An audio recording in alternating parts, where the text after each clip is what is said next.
ಹೇ students, ಈ ವಿಡಿಯೋದಲ್ಲಿ ನಾವು ವೆಟ್ಲ್ಯಾಂಡ್ಸ್ ರಿಲೇಟೆಡ್ ನೋಡ್ಕೊಳ್ಳೋಣ.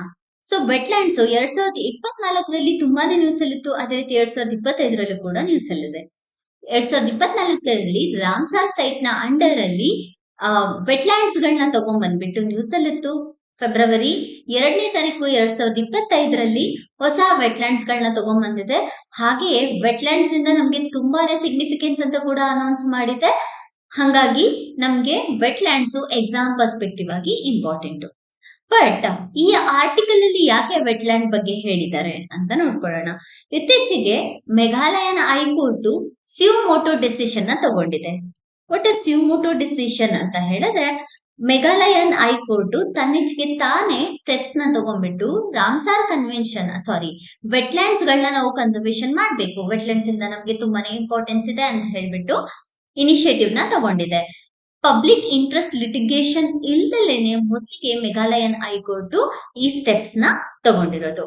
ಸೊ ಈ ಆರ್ಟಿಕಲ್ ನ ಮೂಲಕ ನಾವು ವೆಟ್ಲ್ಯಾಂಡ್ಸ್ ಅಂದ್ರೆ ಏನು ಅಂಡ್ ವೆಟ್ಲ್ಯಾಂಡ್ಸ್ ಯಾಕೆ ಬಂತು, ರಾಮ್ಸಾರ್ ಕನ್ವೆನ್ಷನ್ಸ್ ಅಂದ್ರೆ ಏನು, ಮಾಂಟ್ರಿಯಾಕ್ಸ್ ರೆಕಾರ್ಡ್ ಅಂದ್ರೆ ಏನು, ವೆಟ್ಲ್ಯಾಂಡ್ಸ್ ಗಳನ್ನ ಪ್ರೊಟೆಕ್ಟ್ ಮಾಡೋದಕ್ಕೋಸ್ಕರ ನಾವ್ ಏನೆಲ್ಲ ಸ್ಟೆಪ್ಸ್ ಗಳನ್ನ ತಗೊಂಡಿದ್ದೀವಿ, ಇಂಪಾರ್ಟೆನ್ಸ್ ಏನು ಅಂತ ಹೇಳಿ ನೋಡ್ಕೊಳ್ಳೋಣ. ಸೊ ಮೇನ್ಸ್ ಪರ್ಸ್ಪೆಕ್ಟಿವ್ ಕೂಡ ಈ ಒಂದು ರಾಮ್ಸಾರ್ ಸೈಟ್ಸ್ ಅಥವಾ ವೆಟ್ಲ್ಯಾಂಡ್ಸ್ ಗಳು ತುಂಬಾನೇ ಇಂಪಾರ್ಟೆಂಟ್ ಆಗುತ್ತೆ. ಸೊ ಹಾಗಾಗಿ ಮೇನ್ಸ್ ರಿಲೇಟೆಡ್ ಇಲ್ಲೊಂದು ಕ್ವಶನ್ ನ ಹಾಕಿದೀವಿ. ಸೊ ನೀವು ಇದಕ್ಕೆ ಆನ್ಸರ್ ನ ಬರೆದ್ಬಿಟ್ಟು ಪ್ರಾಕ್ಟೀಸ್ ಕೂಡ ಮಾಡಬಹುದು. ಸೊ ಕ್ವಶನ್ ಏನು ಅಂತ ಹೇಳಿದ್ರೆ, wetlands are the kidneys of our landscapes. Kidneys ಅಂತಂದ್ರೆ ಕಿಡ್ನೀಸ್ ಏನ್ ವರ್ಕ್ ಮಾಡುತ್ತೆ, ಫಿಲ್ಟರ್ ಮಾಡುತ್ತೆ, ಕರೆಕ್ಟ್ ಅಲ್ವಾ? ಸೊ ವೆಟ್ಲ್ಯಾಂಡ್ಸ್ ಕೂಡ ಫಿಲ್ಟರ್ ಮಾಡುತ್ತೆ. It act as a kidneys of landscapes, filtering pollution and sustaining life.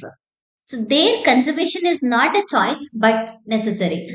Critically analyze this statement. So ಈ statement ನ ಕೊಟ್ಟಿದ್ದಾರೆ. ಕಿಡ್ನಿಯಾಗೆ ಆಕ್ಟ್ ಆಗುತ್ತೆ, ಪೊಲ್ಯೂಷನ್ ರಿಡ್ಯೂಸ್ ಮಾಡುತ್ತೆ, ಸೊ ಲೈಫ್ ಸಸ್ಟೈನಿಂಗ್ ನ ಪ್ರೊವೈಡ್ ಮಾಡುತ್ತೆ. ಸೊ ಇದನ್ನ ಕ್ರಿಟಿಕಲಿ ಅನಲೈಸ್ ಮಾಡಿ ಅಂತ ಹೇಳ್ಬಿಟ್ಟು ಕ್ವಶನ್ ಇದೆ. ಸೊ ಈ ಕ್ವಶನ್ ನ ಪ್ರಾಕ್ಟೀಸ್ ಮಾಡಿ. ಸೊ ಎಕ್ಸಾಮ್ಗೆ ಕೇಳುವಂತಹ ಚಾನ್ಸಸ್ ಇರುತ್ತೆ. ಸೊ ಮೊದಲಿಗೆ ವಾಟ್ ಇಸ್ ವೆಟ್ಲ್ಯಾಂಡ್ಸ್? ವೆಟ್ಲ್ಯಾಂಡ್ಸ್ ನ ನಾವು ಮುಂಚೆ ವೇಸ್ಟ್ ಲ್ಯಾಂಡ್ಸ್ ಅಂತ ಹೇಳಿ ಕನ್ಸಿಡರ್ ಮಾಡಿದ್ವಿ. ವೇಸ್ಟ್ ಲ್ಯಾಂಡ್ಸ್ ಅಂತ ಹೇಳಿದ್ರೆ ಏನಕ್ಕೂ ಯೂಸ್ ಇಲ್ಲ, ಜಸ್ಟ್ ಒಂದು ವಾಟರ್ ಇರುವಂತಹ ಜಾಗ ಅಂತ ಹೇಳ್ಬಿಟ್ಟು ಕನ್ಸಿಡರ್ ಮಾಡ್ತಾ ಇದ್ವಿ. ಬಟ್ 1971 ಆದ್ಮೇಲೆ ವೆಟ್ಲ್ಯಾಂಡ್ಸ್ ಅಂದ್ರೆ ಏನು ಅಂತ ಹೇಳ್ಬಿಟ್ಟು ಎಲ್ಲರಿಗೂ ಗೊತ್ತಾಗತ್ತೆ. ಯಾಕೆ ಅಂತ ಹೇಳಿದ್ರೆ 1971ರಲ್ಲಿ ರಾಮ್ಸಾರ್ ಕನ್ವೆನ್ಷನ್ ಆಗುತ್ತಲ್ವಾ, ಅದಾದ ನಂತರ ವೇಸ್ಟ್ ಲ್ಯಾಂಡ್ಸ್ ಅಲ್ಲ, ಇದು ವೆಟ್ಲ್ಯಾಂಡ್ಸ್ ಅಂತ ಹೇಳ್ಬಿಟ್ಟು ಎಲ್ರಿಗೂ ಗೊತ್ತಾಗತ್ತೆ. So first of all what is wetlands? Wetlands ಅಂತ ಹೇಳಿದ್ರೆ ಇದು ಒಂದು ರೀಜನ್, ಅಂದ್ರೆ ಇದನ್ನ ರಾಮ್ಸಾರ್ ಕನ್ವೆನ್ಷನ್ ಅಂಡರ್ ಅಲ್ಲಿ ಡಿಫೈನ್ ಮಾಡಿದ್ದೀವಿ. ಅದಕ್ಕಿಂತ ಮುಂಚೆ ವೆಟ್ಲ್ಯಾಂಡ್ ಅನ್ನೋದು ಹೈಲಿ ಪ್ರೊಡಕ್ಟಿವ್ ಏರಿಯಾ, ಅಂದ್ರೆ ನಮ್ಮ ಎಕೋಸಿಸ್ಟಮ್ ನ ಎಕಾಲಜಿಕಲ್ ನ ಬ್ಯಾಲೆನ್ಸ್ ಮಾಡೋದಕ್ಕೆ ಮತ್ತೆ ಸೋಷಿಯಲ್ ಫಾರ್ಮಿಂಗ್ ಅಥವಾ ಸೋಷಿಯಲ್ ಬೆನಿಫಿಟ್ಸ್ ಗಳನ್ನ ಇಂಪ್ರೂವ್ ಮಾಡೋದಕ್ಕೆ ವೆಟ್ಲ್ಯಾಂಡ್ಸ್ ನಮ್ಗೆ ತುಂಬಾನೇ ಮುಖ್ಯವಾಗಿದೆ. ಸೊ ಕ್ಲೈಮೇಟ್ ಚೇಂಜ್ ಆಗ್ತಿದೆ ಇವಾಗ, ಅಂಡ್ ಆಲ್ಸೋ ವಾಟರ್ ಪೊಲ್ಯೂಷನ್ ಜಾಸ್ತಿ ಆಗ್ತಾ ಇದೆ. ಅಂಡ್ ಇತ್ತೀಚೆಗೆ ನ್ಯೂಸ್ ಅಲ್ಲಿದೆ ಬರ್ಡ್ಗಳು, ಮೈಗ್ರೇಟರಿ ಬರ್ಡ್ಸ್ ಗಳು ಸಾವನ್ನಪ್ತಿದೆ ಅಂತ ಹೇಳ್ಬಿಟ್ಟು, ಅಂಡ್ ಭಾರತಕ್ಕೆ ಮೈಗ್ರೇಟರಿ ಬರ್ಡ್ಸ್ ಗಳು ಕಡಿಮೆ ಆಗ್ತಿದೆ ಅಂತ ಹೇಳ್ಬಿಟ್ಟು ಕೂಡ ನ್ಯೂಸ್ ಅಲ್ಲಿದೆ. ಇದೆಲ್ಲದನ್ನು ಅವಾಯ್ಡ್ ಮಾಡೋದಕ್ಕೆ reason wetlands. So migratory birds ಗಳನ್ನ ಇಂಪ್ರೂವ್ ಮಾಡೋದಕ್ಕೂ ಕೂಡ ನಮ್ಗೆ ವೆಟ್ಲ್ಯಾಂಡ್ಸ್ ಗಳು ಇಂಪಾರ್ಟೆಂಟ್ ಆಗತ್ತೆ. ನೆಕ್ಸ್ಟ್, ಬಟ್ ಇದು ಡಿಕ್ಲೈನ್ ಆಗ್ತಿದೆ. ಯಾಕೆ ಡಿಕ್ಲೈನ್ ಆಗ್ತಿದೆ ಅಂತ ಹೇಳಿದ್ರೆ due to urbanisation and also industrialisation, climate change, ಮತ್ತೆ ವೆಟ್ಲ್ಯಾಂಡ್ಸ್ ಬಗ್ಗೆ ನಾಲೆಡ್ಜ್ ಇಲ್ಲದೆ ಇರೋದು, ಈ ರೀತಿಯಾದಂತಹ ಪ್ರಾಬ್ಲಮ್ಸ್ ಇಂದ ವೆಟ್ಲ್ಯಾಂಡ್ಸ್ ಗಳು ಡಿಕ್ಲೈನ್ ಆಗ್ತಾ ಇದೆ. ಸೊ ಏನು ವೆಟ್ಲ್ಯಾಂಡ್ಸ್ ಇಂದ ಇಷ್ಟೊಂದೆಲ್ಲ ಇಂಪಾರ್ಟೆನ್ಸ್ ಅಂದ್ರೆ ವೆಟ್ಲ್ಯಾಂಡ್ಸ್ ಅಂದ್ರೆ ಏನು? ಸೊ ವೆಟ್ಲ್ಯಾಂಡ್ಸ್ ಅಂದ್ರೆ ಡಿಫೈನ್ ಮಾಡಿದ್ದಾರೆ ಎಲ್ಲಿ ಅಂತ ಹೇಳಿದ್ರೆ Ramsar convention 1971 under. So what is Ramsar convention ಅಂತ ನೆಕ್ಸ್ಟ್ ನೋಡೋಣ. ಅದಕ್ಕಿಂತ ಮುಂಚೆ ಡಿಫೈನ್ ಮಾಡಿದ್ದಾರೆ ಅಲ್ವಾ ರಾಮ್ಸಾರ್ ಕನ್ವೆನ್ಷನ್ ಅಂಡರ್ ಅಲ್ಲಿ. ಸೊ ಆ ಡೆಫಿನೇಷನ್ ನ ನೋಡೋಣ ಏನು ಅಂತ. ಸೊ ಡೆಫಿನೇಷನ್ ನೋಡ್ಕೊಂಡ್ರೆ ಇದೊಂದು ವಾಟರ್ ಲಾಗಿಂಗ್ ಏರಿಯಾ, ಅಂದ್ರೆ ನೀರು ಇರುವಂತಹ ಪ್ರದೇಶ, ಅದನ್ನ ನಾವು ವಾಟರ್ ಲಾಗಿಂಗ್ ಏರಿಯಾ ಅಂತ ಹೇಳಿ ಕರಿತೀವಿ. ದಟ್ ಮೇ ಬಿ ಮಾರ್ಷಸ್ ಅಂತ ಹೇಳಿದ್ರೆ ಜೌಗು ಪ್ರದೇಶ. ನೆಕ್ಸ್ಟ್ ಪೀಟ್ ಲ್ಯಾಂಡ್ಸ್ ಅಂತ ಹೇಳಿದ್ರೆ ಕಾರ್ಬನ್ ನ ಸ್ಟೋರ್ ಮಾಡುತ್ತೆ. Peat lands usually carbon store ಮಾಡುತ್ತೆ. ಕಾರ್ಬನ್ ಸ್ಟೋರ್ ಮಾಡ್ಬಿಟ್ಟು ನಮ್ಮ ಕ್ಲೈಮೇಟ್ ಏನ್ ಚೇಂಜ್ ಆಗ್ತಿದೆ ಅಲ್ವಾ ಅದನ್ನ ಅವಾಯ್ಡ್ ಮಾಡುತ್ತೆ. Next lakes, river, mangroves, estuaries, coral reef ಇದೆಲ್ಲದನ್ನು ಕೂಡ ನಾವು ವೆಟ್ಲ್ಯಾಂಡ್ಸ್ ಅಂತ ಹೇಳ್ಬಿಟ್ಟು ಡಿಫೈನ್ ಮಾಡ್ತೀವಿ. ಸೊ ವೆಟ್ಲ್ಯಾಂಡ್ ಅಲ್ಲಿರುವಂತಹ ನೀರು ಟೆಂಪರರಿ ಆದ್ರೂ ಆಗಿರ್ಬೋದು, ಪರ್ಮನೆಂಟ್ ಆದ್ರೂ ಆಗಿರ್ಬೋದು, ಅಥವಾ ಆರ್ಟಿಫಿಷಿಯಲಿ ಕ್ರಿಯೇಟ್ ಮಾಡಿರುವಂತಹ ರೀಜನ್ ಆದ್ರೂ ಆಗಿರ್ಬೋದು, ಅಥವಾ ನ್ಯಾಚುರಲಿ ಕ್ರಿಯೇಟ್ ಆಗಿರುವಂತಹ ರೀಜನ್ ಆದ್ರೂ ಆಗಿರ್ಬೋದು. ಸೊ ವೆಟ್ಲ್ಯಾಂಡ್ಸ್ ಅಲ್ಲಿ ಬರೀ ಫ್ರೆಶ್ ವಾಟರ್ ಇರ್ಬೇಕಂತ ಏನಿಲ್ಲ, ಅದರಲ್ಲಿ ಬ್ರಾಕಿಶ್ ವಾಟರ್ ಆದ್ರೂ ಇರ್ಬೋದು ಅಥವಾ ಸಾಲ್ಟ್ ವಾಟರ್ ಆದ್ರೂ ಇರ್ಬೋದು. ಸೊ ಇದನ್ನೆಲ್ಲದನ್ನು ಕೂಡ ನಾವು ವೆಟ್ಲ್ಯಾಂಡ್ಸ್ ಅಂತ ಹೇಳ್ತೀವಿ. ಸೊ ಇನ್ ಪ್ರಿಸೈಸ್ಲಿ ವೆಟ್ಲ್ಯಾಂಡ್ಸ್ ಅಂತ ಹೇಳಿದ್ರೆ ಒಂದು ವಾಟರ್ ಲಾಗಿಂಗ್ ರೀಜನ್, ಅದನ್ನ ವೆಟ್ಲ್ಯಾಂಡ್ ಅಂತ ಹೇಳ್ತೀವಿ. ರಾಮ್ಸರ್ ಕನ್ವೆನ್ಷನ್ ಅಲ್ಲಿ ವೆಟ್ಲ್ಯಾಂಡ್ ಅನ್ನ ಡಿಫೈನ್ ಮಾಡಿದ್ದೀವಿ. ಸೊ ಟೈಪ್ಸ್ ಆಫ್ ವೆಟ್ಲ್ಯಾಂಡ್ಸ್ ಅನ್ನ ನಾವು ನೋಡ್ಕೊಂಡ್ರೆ 2 ತರ ವೆಟ್ಲ್ಯಾಂಡ್ಸ್ ಗಳನ್ನ ನೋಡ್ತೀವಿ. ಒಂದು ನ್ಯಾಚುರಲ್ ವೆಟ್ಲ್ಯಾಂಡ್ಸ್, ಇನ್ನೊಂದು ಆರ್ಟಿಫಿಷಿಯಲ್ ವೆಟ್ಲ್ಯಾಂಡ್. ಆರ್ಟಿಫಿಷಿಯಲ್ ವೆಟ್ಲ್ಯಾಂಡ್ ಅನ್ನ ನಾವು ಹ್ಯೂಮನ್ ಮೇಡ್ ವೆಟ್ಲ್ಯಾಂಡ್ಸ್ ಅಂತ ಕೂಡ ಕರೆಯಲಾಗುತ್ತೆ. ಸೊ ನ್ಯಾಚುರಲ್ ವೆಟ್ಲ್ಯಾಂಡ್ಸ್ ಗೆ ಎಕ್ಸಾಂಪಲ್ ಯಾವ್ದು ಅಂದ್ರೆ ಲೇಕ್, ರಿವರ್, ಪೀಟ್ ಲ್ಯಾಂಡ್ಸ್ ಗಳು, ಇದನ್ನ ನ್ಯಾಚುರಲ್ ವೆಟ್ಲ್ಯಾಂಡ್ಸ್ ಅಂತ ಕರಿತೀವಿ. ಈವನ್ ಕೋರಲ್ಸ್ ಇರುತ್ತಲ್ವಾ ಆ ಜಾಗ, ಮ್ಯಾಂಗ್ರೋವ್ಸ್ ಇರೋ ಜಾಗ, ಇದೆಲ್ಲದೂ ಕೂಡ ನ್ಯಾಚುರಲ್ ವೆಟ್ಲ್ಯಾಂಡ್ಸ್ ಗಳು. ಉಲಾರ್ ಲೇಕ್, ಲೋಕ್ಟಾಕ್ ಲೇಕ್ ಎಕ್ಸಾಂಪಲ್ಸ್. ಇದೆಲ್ಲ ವೆಟ್ಲ್ಯಾಂಡ್ಸ್ ಅನ್ನ, ಹಾಗಾಗಿ ಇದೆಲ್ಲ ಎಕ್ಸಾಂಪಲ್ ನ ನ್ಯಾಚುರಲ್ ವೆಟ್ಲ್ಯಾಂಡ್ ಗೆ ತಗೊಬಹುದಾಗುತ್ತೆ. ನೆಕ್ಸ್ಟ್ ಮ್ಯಾನ್ ಮೇಡ್ ವೆಟ್ಲ್ಯಾಂಡ್ಸ್ ಅಂದ್ರೆ ಹ್ಯೂಮನ್ ಮೇಡ್ ವೆಟ್ಲ್ಯಾಂಡ್ಸ್. ಯಾವ್ದ್ಯಾವ್ದು ಅಂದ್ರೆ ರಿಸರ್ವಿಯರ್ಸ್, ಡ್ಯಾಮ್ ಕನ್ಸ್ಟ್ರಕ್ಷನ್ ಮಾಡಿರ್ತಾರೆ, ಸಾಲ್ಟ್ ಪ್ಯಾನ್ಸ್ ಗಳು, ಮತ್ತೆ ಪ್ಯಾಡಿ ಕಲ್ಟಿವೇಶನ್ ಮಾಡಿರ್ತಾರಲ್ಲ ಆ ರೀಜನ್ಸ್ ಗಳು, ಇದನ್ನೆಲ್ಲದನ್ನು ಕೂಡ ನಾವು ಮ್ಯಾನ್ ಮೇಡ್ ವೆಟ್ಲ್ಯಾಂಡ್ಸ್ ಅಂತ ಹೇಳ್ಬಿಟ್ಟು ಕರಿತೇವೆ. ನೆಕ್ಸ್ಟ್ ಎಕ್ಸಾಂಪಲ್ ಹಿರಾಕುಡ್ ಡ್ಯಾಮು ಮತ್ತೆ ಕುಟ್ಟನಾಡ್ ವೆಟ್ಲ್ಯಾಂಡ್, ಇದನ್ನ ನಾವು ಎಕ್ಸಾಂಪಲ್ ಆಗಿ ತಗೊಳ್ಬಹುದಾಗತ್ತೆ. So next Ramsar convention. Ramsar convention ಅಲ್ಲಿ ಡಿಫೈನ್ ಮಾಡಿದೀವಿ ಅಂತ ಹೇಳಿದೆ ಅಲ್ವಾ, ಅದಕ್ಕಿಂತ ಮುಂಚೆ ಇಲ್ಲಿ ನಾನು ವೆಟ್ಲ್ಯಾಂಡ್ಸ್ ನ ಡಿಫೈನ್ ಮಾಡ್ತಾ ಇದ್ದೆ. ಆವಾಗ ಲೋ ಟೈಡ್ ಏರಿಯಾದಲ್ಲಿ ನಾವು ವೆಟ್ಲ್ಯಾಂಡ್ಸ್ ಗಳನ್ನ ನೋಡ್ಬೋದಾಗುತ್ತೆ with a depth does not exceed 6 meter. ಇದು ಇಂಪಾರ್ಟೆಂಟ್ ಆಗುತ್ತೆ. ಸೊ ಮೊದಲಿಗೆ ರಾಮ್ಸರ್ ಕನ್ವೆನ್ಷನ್. ಏನು ರಾಮ್ಸರ್ ಕನ್ವೆನ್ಷನ್ ಅಂತ ಹೇಳಿದ್ರೆ, ಸೊ ರಾಮ್ಸರ್ ಕನ್ವೆನ್ಷನ್ ಅಂದ್ರೆ ಇದೊಂದು ವೆಟ್ಲ್ಯಾಂಡ್ ಇಂಟರ್ನ್ಯಾಷನಲ್ ಇಂಪಾರ್ಟೆನ್ಸ್. 1971ರಲ್ಲಿ ರಾಮ್ಸರ್ ಕನ್ವೆನ್ಷನ್ ನ ಸೈನ್ ಮಾಡ್ಕೊಳ್ತೀವಿ. ಆಲ್ಮೋಸ್ಟ್ 168 ಕಂಟ್ರೀಸ್ ಇದಕ್ಕೆ ಸಿಗ್ನೇಟರೀಸ್ ಆಗಿದ್ದಾರೆ. ಸೊ ಈ ಒಂದು ರಾಮ್ಸರ್ ಕನ್ವೆನ್ಷನ್ ಎಲ್ಲಿ ಸೈನ್ ಮಾಡ್ಕೊಳ್ತೀವಿ ಅಂತ ಹೇಳಿದ್ರೆ ಇರಾನ್ ನಲ್ಲಿ ಸೈನ್ ಮಾಡ್ಕೊಳ್ತೀವಿ. ಸೊ ಇರಾನ್ ನಲ್ಲಿ ನಡೆಯುವಂತಹ ಸಮಿತ್ ಇದು.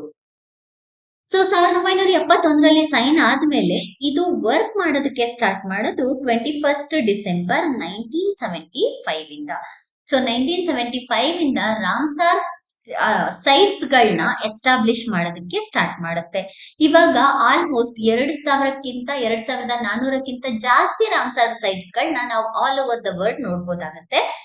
ಪರ್ಟಿಕ್ಯುಲರ್ ಆಗಿ ನಾವು ಇಂಡಿಯಾ ಅಂತ ತಗೊಂಡ್ರೆ ನಮ್ಮ ಭಾರತದಲ್ಲಿ ಒಟ್ಟು 89 ವೆಟ್ಲ್ಯಾಂಡ್ಸ್ ಗಳಿದೆ.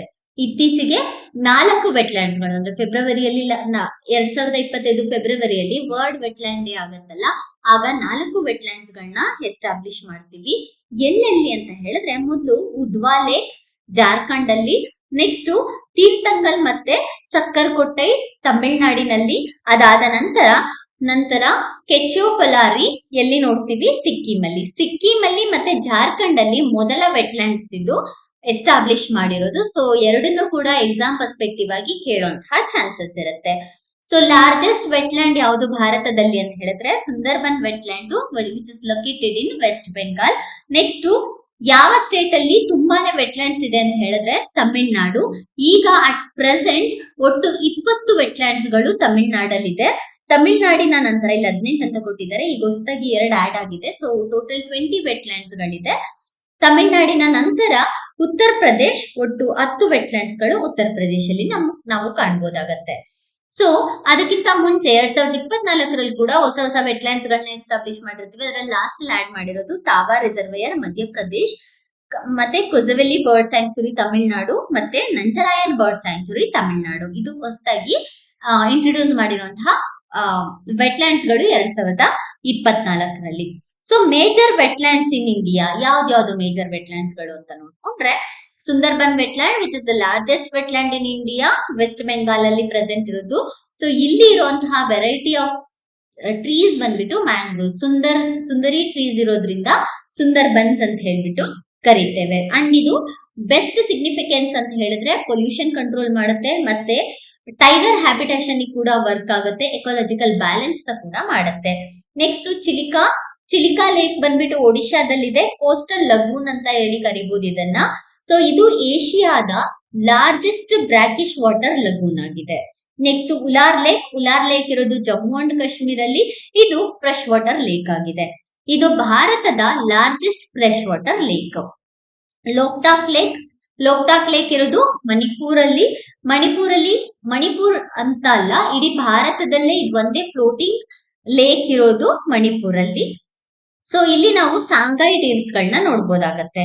And Keoladeo Ghana national park Rajasthan ಅಲ್ಲಿ ಇದೆ. ಇದ್ರದ್ದು ಸಿಗ್ನಿಫಿಕೆನ್ಸ್ ಏನು ಅಂತ ಹೇಳಿದ್ರೆ, Keoladeo Ghana national park artificial wetland ಆಗಿದೆ. ಸೊ ಇಂಪಾರ್ಟೆಂಟ್ ಯಾಕೆ ಅಂದ್ರೆ ಇದು ಬರ್ಡ್ ಸ್ಯಾಂಕ್ಚುರಿ, ಅಂದ್ರೆ ಮೈಗ್ರೇಟರಿ ಸ್ಪೀಸೀಸ್ ಗಳು ಇಲ್ಲಿಗೆ ಅಟ್ರಾಕ್ಟ್ ಆಗೋದಕ್ಕೆ ತುಂಬಾನೇ ಹೆಲ್ಪ್ ಆಗತ್ತೆ. ನೆಕ್ಸ್ಟ್ ರಾಮ್ಸರ್ ಸೈಟ್ಸ್ ಗಳನ್ನ ನಾವು ಎಸ್ಟಾಬ್ಲಿಷ್ ಮಾಡ್ತೀವಿ. ಸೊ ಸಿಗ್ನಿಫಿಕೆನ್ಸ್ ಏನಕ್ಕೆ ಎಸ್ಟಾಬ್ಲಿಷ್ ಮಾಡ್ಬೇಕು, ಅದರಿಂದ ನಮ್ಗೆ ಏನ್ ಹೆಲ್ಪ್ ಆಗತ್ತೆ? ಒಂದು ಲಿವ್ಲಿಹುಡ್ ಮತ್ತೆ ಕಲ್ಚರಲ್ ವ್ಯಾಲ್ಯೂ.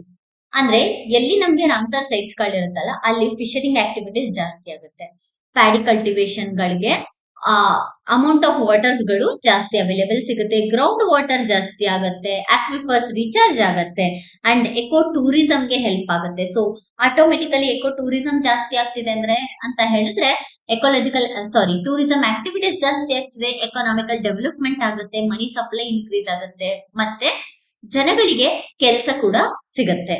ಅಂದ್ರೆ ಭಾರತದಲ್ಲಿ ಎಂಪ್ಲಾಯ್ಮೆಂಟ್ ರೇಟ್ ಕೂಡ ಇನ್ಕ್ರೀಸ್ ಆಗುತ್ತೆ. ಎಸ್ಪೆಷಲಿ ಲೋಕಲ್ ಏಡ್ಸ್ ಗಳಿಗೆ ಇಲ್ಲಿ ಕೆಲಸ ಸಿಗುತ್ತೆ.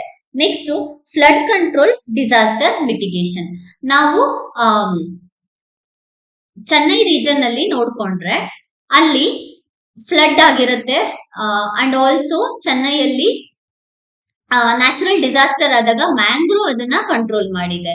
ಅಂಡ್ ಕೋರಲ್ ರೀಫ್ ಗಳು ಗ್ರೋತ್ ಆಗೋ ರೀಜನ್ ಅಲ್ಲಿ ನಮ್ಗೆ ಎರೋಷನ್ ಅಥವಾ ಲ್ಯಾಂಡ್ ಸ್ಲೈಡ್ಸ್ ಗಳು ಕಡಿಮೆ ಆಗುತ್ತೆ.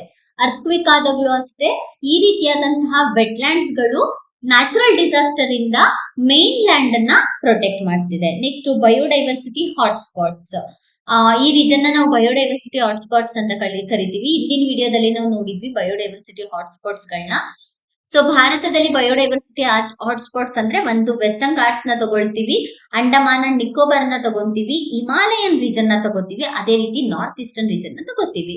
ಸೊ ಆಲ್ಮೋಸ್ಟ್ 40% ಸ್ಪೀಸೀಸ್ ಗಳಿದೆ. ಸೊ ಈ ರೀಜನ್ ಅಲ್ಲಿ ಕೂಡ ನಮ್ಗೆ ಮ್ಯಾಕ್ಸಿಮಮ್ ವೆಟ್ಲ್ಯಾಂಡ್ಸ್ ಗಳನ್ನ ನೋಡ್ಬೋದಾಗತ್ತೆ. For example Bharatpur bird sanctuary. Next climate regulation. Wetlands ಗಳು ಜಾಸ್ತಿ ಆಗೋದ್ರಿಂದ ಪೊಲ್ಯೂಷನ್ ಕಂಟ್ರೋಲ್ ಮಾಡುತ್ತೆ, ಅಂಡ್ ಆಲ್ಸೋ ಕಾರ್ಬನ್ ಸಿಂಕ್ ಕೂಡ ಇನ್ಕ್ರೀಸ್ ಆಗತ್ತೆ. ಪೀಟ್ ಲ್ಯಾಂಡ್ ಬಗ್ಗೆ ನಾನು ಹೇಳಿದಾಗ ಕಾರ್ಬನ್ ಸ್ಟೋರ್ ಮಾಡುತ್ತೆ ಅಂತ ಹೇಳಿದೆ. ಸೊ ಪೀಟ್ ಲ್ಯಾಂಡ್ ಕಾರ್ಬನ್ ಅನ್ನ 2% ಅಂದ್ರೆ multiple of 2 times carbon sink ನ ಮಾಡುತ್ತೆ ಕಂಪೇರ್ ಟು ಅದರ್ ಲ್ಯಾಂಡ್ಸ್ ಅಂತ ಹೇಳ್ಬಿಟ್ಟು. ಸೊ ಇದಿಷ್ಟು ನಮ್ಗೆ ಎಕಾಲಜಿಕಲ್ ಮತ್ತೆ ಎಕನಾಮಿಕ್ ಇಂಪಾರ್ಟೆನ್ಸ್. ಇದಿಷ್ಟೇ ಅಲ್ಲ, ಎನ್ವಿರಾನ್ಮೆಂಟಲ್ ಪರ್ಸ್ಪೆಕ್ಟಿವ್ ಆಗಿ ಬಯೋಡೈವರ್ಸಿಟಿಯನ್ನ ಜಾಸ್ತಿ ಮಾಡುತ್ತೆ, ಮತ್ತೆ ಬೇರೆ ಬೇರೆ ಸ್ಪೀಸೀಸ್ ಗಳು ಭಾರತಕ್ಕೆ ಬರೋದಕ್ಕೆ ಅಟ್ರಾಕ್ಟ್ ಮಾಡುತ್ತೆ. ಅದಾದ ನಂತರ ಸೆಡಿಮೆಂಟ್ಸ್ ಕಂಟ್ರೋಲ್ ಮಾಡುತ್ತೆ, ಮತ್ತೆ ಅನಿಮಲ್ ಸ್ಪೀಸೀಸ್ ಗಳಿಗೆ ಗುಡ್ ಹ್ಯಾಬಿಟ್ಯಾಟ್ ಅನ್ನ ಪ್ರೊವೈಡ್ ಮಾಡುತ್ತೆ. ಸೊ ಇದಿಷ್ಟು ನಮ್ಗೆ ವೆಟ್ಲ್ಯಾಂಡ್ಸ್ ಇಂದ ಇರುವಂತಹ ಹೆಲ್ಪ್ ಆಗಿದೆ. ನೆಕ್ಸ್ಟ್ ಇಷ್ಟೆಲ್ಲ ಇಂಪಾರ್ಟೆನ್ಸ್ ಇರುವಂತಹ ವೆಟ್ಲ್ಯಾಂಡ್ಸ್ ಗೆ ಥ್ರೆಟ್ ಕೂಡ ಇದೆ. ಸೊ ಏನೇನ್ ಥ್ರೆಟ್ ಅಂತ ಹೇಳಿದ್ರೆ ಎನ್ಕ್ರೋಚ್ಮೆಂಟ್ ಮತ್ತೆ urbanisation. So 30% of the wetlands ಗಳನ್ನ ನಾವು ಕಳ್ಕೊಂಡಿದೀವಿ ಡ್ಯೂ ಟು ಎನ್ಕ್ರೋಚ್ಮೆಂಟ್ ಮತ್ತೆ ಅರ್ಬನೈಸೇಷನ್, ಇನ್ಫ್ರಾಸ್ಟ್ರಕ್ಚರ್ ಜಾಸ್ತಿ ಆಗ್ತಾ ಇರೋದ್ರಿಂದ. ನೆಕ್ಸ್ಟ್ ಪೊಲ್ಯೂಷನ್ ಮತ್ತೆ ಇಂಡಸ್ಟ್ರಿಯಲ್ ವೇಸ್ಟ್ ಗಳನ್ನ ಯಾವ್ದೇ ರೀತಿ ಟ್ರೀಟ್ಮೆಂಟ್ ಮಾಡದೆ ಏನ್ ಮಾಡ್ತಾ ಇದಾರೆ, ಡೈರೆಕ್ಟ್ ವೆಟ್ಲ್ಯಾಂಡ್ ಗಳಿಗೆ ಡಂಪ್ ಮಾಡ್ತಿದ್ದಾರೆ. ಅದರಿಂದ ಕೂಡ ವೆಟ್ಲ್ಯಾಂಡ್ ಹಾಳಾಗ್ತಿದೆ. Over exploitation and tourism activity ಜಾಸ್ತಿ ಆದ್ರೆ ಆಬ್ವಿಯಸ್ಲಿ ಕೆಲಸಗಳು ಸಿಗುತ್ತೆ, ಎಂಪ್ಲಾಯ್ಮೆಂಟ್ ಜನರೇಟ್ ಆಗುತ್ತೆ. ಬಟ್ ಅದೇ ಎಕ್ಸೆಸಿವ್ ಏನಾದ್ರು ಆದ್ರೆ ಸಸ್ಟೈನಬಲ್ ಸ್ಟೆಪ್ಸ್ ಗಳನ್ನ ತಗೊಳ್ಳಿಲ್ಲ ಅಂತ ಹೇಳಿದ್ರೆ ಅದು ಓವರ್ ಎಕ್ಸ್ಪ್ಲಾಯ್ಟೇಷನ್ ಕೂಡ ಆಗೋ ಚಾನ್ಸಸ್ ಇರುತ್ತೆ. ನೆಕ್ಸ್ಟ್ ಕ್ಲೈಮೇಟ್ ಚೇಂಜ್ ಇಂದ ಕೂಡ ಪ್ರಾಬ್ಲಮ್ ಆಗುತ್ತೆ ವೆಟ್ಲ್ಯಾಂಡ್ಸ್ಗೆ. ಅಗ್ರಿಕಲ್ಚರಲ್ ಎಕ್ಸ್ಪಾನ್ಷನ್ ಕೂಡ ಅಂದ್ರೆ ವೆಟ್ಲ್ಯಾಂಡ್ ಇರೋ ಜಾಗದಲ್ಲಿ ಪ್ಯಾಡಿ ಕಲ್ಟಿವೇಶನ್ ಈ ತರದೆಲ್ಲ ಜಾಸ್ತಿ ಆಗ್ತಿರೋದ್ರಿಂದ ಮಿಥೇನ್ ಎಮಿಷನ್ ಜಾಸ್ತಿ ಆಗ್ತಿದೆ. ನೆಕ್ಸ್ಟ್ ಏನೇನೆಲ್ಲ ಸ್ಟೆಪ್ಸ್ ತಗೊಂಡಿದೀವಿ, ಗ್ಲೋಬಲ್ ಮತ್ತೆ ನ್ಯಾಷನಲ್ ಕನ್ಸರ್ವೇಶನ್ ಮೆಷರ್ಸ್ ಗಳನ್ನ ಏನ್ ತಗೊಂಡಿದೀವಿ ಅಂತ ಹೇಳಿದ್ರೆ ರಾಮ್ಸರ್ ಕನ್ವೆನ್ಷನ್ ಆಲ್ರೆಡಿ ಹೇಳಿದೆ 2400ಕ್ಕಿಂತ ಹೆಚ್ಚು ರಾಮ್ಸರ್ ಸೈಟ್ಸ್ ಗಳನ್ನ ನಾವು ಎಸ್ಟಾಬ್ಲಿಷ್ ಮಾಡಿದೀವಿ. ನೆಕ್ಸ್ಟ್ ಕನ್ವೆನ್ಷನ್ ಆನ್ ಬಯೋಡೈವರ್ಸಿಟಿ ತಗೊಂಡ್ಬಂದಿದೀವಿ, Paris agreement, United nation framework convention on climate change ಅನ್ನ ತಗೊಂಡ್ಬಂದಿದೀವಿ. ಸೊ ಇದರಿಂದ ವೆಟ್ಲ್ಯಾಂಡ್ ನ ಕನ್ಸರ್ವೇಷನ್ ಮಾಡೋದಕ್ಕೆ ಹೆಲ್ಪ್ ಆಗುತ್ತೆ. ನ್ಯಾಷನಲ್ ಎಫರ್ಟ್ ಏನೇನು ವೆಟ್ಲ್ಯಾಂಡ್ಸ್ ಕನ್ಸರ್ವೇಷನ್ಗೆ ಅಂದ್ರೆ, ಇದಕ್ಕಿಂತ ಮುಂಚೆ ಯಾವುದೇ ಒಂದು ಸ್ಟೆಪ್ಸ್ ತಗೊಳ್ಳೋದಕ್ಕಿಂತ ಮುಂಚೆ ಜನಗಳಿಗೆ ಅವೇರ್ನೆಸ್ ನ ಕೊಡೋದು ತುಂಬಾನೇ ಇಂಪಾರ್ಟೆಂಟ್ ಆಗುತ್ತೆ. ಅದಕ್ಕೋಸ್ಕರ ಫೆಬ್ರವರಿ 2 ವರ್ಲ್ಡ್ ವೆಟ್ಲ್ಯಾಂಡ್ ಡೇ ಅನ್ನ ಸೆಲೆಬ್ರೇಟ್ ಮಾಡಲಾಗಿದೆ. 2025ರ ವರ್ಲ್ಡ್ ವೆಟ್ಲ್ಯಾಂಡ್ ಡೇ ಯ ಥೀಮ್ ಏನು ಅಂತ ಹೇಳಿದ್ರೆ, protecting wetland for our common future. ಇದು 2025ರ ಥೀಮ್ ಆಗಿದೆ. ಸೊ ಸ್ಟೇಟ್ ಎಕ್ಸಾಮ್ಸ್ ಅಲ್ಲಿ ಡೈರೆಕ್ಟ್ ಆಗಿ ಥೀಮ್ ಏನು ಅಂತ ಕೂಡ ಕೇಳ್ತಾರೆ, ಹಾಗಾಗಿ ಥೀಮ್ ಅನ್ನ ನೆನ್ಪಿಟ್ಕೊಬೇಕಾಗತ್ತೆ. ನೆಕ್ಸ್ಟ್ ಏನೆಲ್ಲ ಸ್ಟೆಪ್ಸ್ ತಗೊಂಡಿದ್ದಾರೆ ಅಂದ್ರೆ, wetland conservation and management rule 2017ರಲ್ಲಿ ತಗೊಂಡ್ಬರ್ತಾರೆ. ಇದಕ್ಕೆ ಲೀಗಲ್ ಫ್ರೇಮ್ ವರ್ಕ್ ಕೂಡ ಇದೆ. ನೆಕ್ಸ್ಟ್ NPCA ಇದಕ್ಕೆ ಸೆಂಟ್ರಲ್ ಫಂಡಿಂಗ್ ನ ಕೊಡುತ್ತೆ. ಅಮೃತ್ ಧಾರೋಹರ ಇನಿಷಿಯೇಟಿವ್ 2023-24ರಲ್ಲಿ ತಗೊಂಡ್ಬರೋದು. ಇದು ಕಮ್ಯುನಿಟಿ ಕನ್ಸರ್ವೇಷನ್ ಮತ್ತೆ ಎಕೋ ಟೂರಿಸಂ ನ ಪ್ರಮೋಟ್ ಮಾಡೋದಕ್ಕೋಸ್ಕರ. ಅದಾದ್ಮೇಲೆ ಮಿಷ್ಟಿ ಇನಿಷಿಯೇಟಿವ್ ಅಲ್ಲಿ ಮ್ಯಾಂಗ್ರೋವ್ ಗಳನ್ನ ಪ್ರೊಟೆಕ್ಟ್ ಮಾಡ್ತೀವಿ. ಸೊ ಮ್ಯಾಂಗ್ರೋವ್ ಯಾವ ಒಂದು ಪ್ಲೇಸ್ ಅಲ್ಲಿ ಇದೆ, ವೆಟ್ಲ್ಯಾಂಡ್ ಪ್ಲೇಸ್ ಅಲ್ಲಿ ಇದೆ. ಸೊ ಹಂಗಾಗಿ ಇದರಿಂದ ಕೂಡ ವೆಟ್ಲ್ಯಾಂಡ್ ಕನ್ಸರ್ವೇಷನ್ ಆಗತ್ತೆ. Next state wetland authority decentralised governance ನ ತಗೊಂಡ್ಬರೋದಕ್ಕೋಸ್ಕರ ಸ್ಟೇಟ್ ವೆಟ್ಲ್ಯಾಂಡ್ ಅಥಾರಿಟಿಯನ್ನ ತಗೊಂಡ್ಬಂದಿದ್ದಾರೆ. ಇದಿಷ್ಟೇ ಅಲ್ಲ, ನಾವು ವೇ ಫಾರ್ವರ್ಡ್ ನ ನೋಡ್ಬೇಕಂದ್ರೆ ಪಂಚಾಯತ್ ಮತ್ತೆ ಮುನ್ಸಿಪಾಲಿಟಿ ಲೆವೆಲ್ ಅಲ್ಲಿ ಕೂಡ ವೆಟ್ಲ್ಯಾಂಡ್ಸ್ ಬಗ್ಗೆ ಅವೇರ್ನೆಸ್ ನ ಸ್ಪ್ರೆಡ್ ಮಾಡಬೇಕು. ಚಾಲೆಂಜಸ್ ಏನು ಅಂದ್ರೆ, ಫಸ್ಟ್ ಆಫ್ ಆಲ್ ಏನೇ ಪಾಲಿಸಿಯನ್ನ ತಗೊಬಂದ್ರು ಕೂಡ ಇಂಪ್ಲಿಮೆಂಟೇಷನ್ ಪ್ರಾಪರ್ ಆಗಿ ಆಗ್ತಾ ಇಲ್ಲ. ನೆಕ್ಸ್ಟ್ ಡೆವಲಪ್ಮೆಂಟ್ ಮತ್ತೆ ಕನ್ಸರ್ವೇಷನ್ಸ್ ಎರಡರಲ್ಲೂ ಕೂಡ ಯಾವಾಗ್ಲೂ ಜಿದ್ದಿ ಇದ್ದೇ ಇರುತ್ತೆ. ಗವರ್ಮೆಂಟ್ ಡೆವಲಪ್ಮೆಂಟ್ ಬೇಕು ಅಂತಾರೆ, ಎನ್ವಿರಾನ್ಮೆಂಟಲಿಸ್ಟ್ ಕನ್ಸರ್ವೇಷನ್ ಬೇಕು ಅಂತಾರೆ. ಸೊ ಡೆವಲಪ್ಮೆಂಟ್ ಕನ್ಸರ್ವೇಷನ್ ಅನ್ನೋದು first major problem. Next lack of community participation, low financial support. Way forward ಏನು ಅಂತ ಹೇಳಿದ್ರೆ, ವೆಟ್ಲ್ಯಾಂಡ್ ಲಾ ಗಳನ್ನ ಇನ್ನು ಕೂಡ ಸ್ಟ್ರೆಂಥನಿಂಗ್ ಮಾಡಬೇಕು. 2017 ಅಲ್ಲಿ ಆಗಿರೋದು ರೂಲ್ಸ್, ಅದನ್ನ ಅಮೆಂಡ್ ಮಾಡಬೇಕು. ನೆಕ್ಸ್ಟ್ GIS ಮತ್ತೆ ರಿಮೋಟ್ ಸೆನ್ಸಿಂಗ್ ಆಪ್ಸ್ ಗಳನ್ನ ಯೂಸ್ ಮಾಡ್ಬಿಟ್ಟು ರಿಯಲ್ ಟೈಮ್ ರಾಮ್ಸರ್ ಸೈಟ್ಸ್ ಗಳನ್ನ ಟ್ರ್ಯಾಕ್ ಮಾಡಬೇಕು. ಸೊ ದಟ್ ಇವಾಗ ನಾವು ತಗೊಬಂದಿರುವಂತಹ ರಾಮ್ಸರ್ ಸೈಟ್ಸ್ ಗಳಿಗೆ ಯಾವುದೇ ರೀತಿಯಾದಂತಹ ಪ್ರಾಬ್ಲಮ್ ಬರ್ದೇ ಇರೋ ತರ ಅದನ್ನ ಪ್ರೊಟೆಕ್ಟ್ ಮಾಡಬೇಕು. ನೆಕ್ಸ್ಟ್ ಕಮ್ಯುನಿಟಿ ಇನಿಷಿಯೇಟಿವ್ಸ್ ಗಳನ್ನ ತಗೊಂಡ್ಬರ್ಬೇಕು. ಎಕೋ ಟೂರಿಸಂ, ಸಸ್ಟೈನಬಲ್ ಲಿವ್ಲಿಹುಡ್ ನ ಪ್ರಮೋಟ್ ಮಾಡಬೇಕು. Integrated wetland into river basin management, ಅಂದ್ರೆ ರಿವರ್ ಬೇಸಿನ್ ಮ್ಯಾನೇಜ್ಮೆಂಟ್ ಜೊತೆಗೆ ಇಂಟಿಗ್ರೇಟೆಡ್ ವೆಟ್ಲ್ಯಾಂಡ್ಸ್ ಗಳನ್ನ ಕೂಡ ತಗೊಂಡ್ಬರ್ಬೇಕು ಅನ್ನೋದು. ವೆಟ್ಲ್ಯಾಂಡ್ಸ್ ನ ಕನ್ಸರ್ವೇಷನ್ ಮಾಡೋದಕ್ಕೆ ನಾವು ಫ್ಯೂಚರ್ ಅಲ್ಲಿ ಈ ರೀತಿಯಾದ ಸ್ಟೆಪ್ಸ್ ಗಳನ್ನ ತಗೊಂಡ್ಬರ್ಬೇಕು ಅನ್ನೋದು. ಸೊ ಇದಿಷ್ಟು ನಮ್ಗೆ ವೆಟ್ಲ್ಯಾಂಡ್ ರಿಲೇಟೆಡ್ ಈ ಒಂದು ಕೊಟ್ಟಿರುವಂತಹ ಎಡಿಟೋರಿಯಲ್ ನ ಮೂಲಕ. Thank you.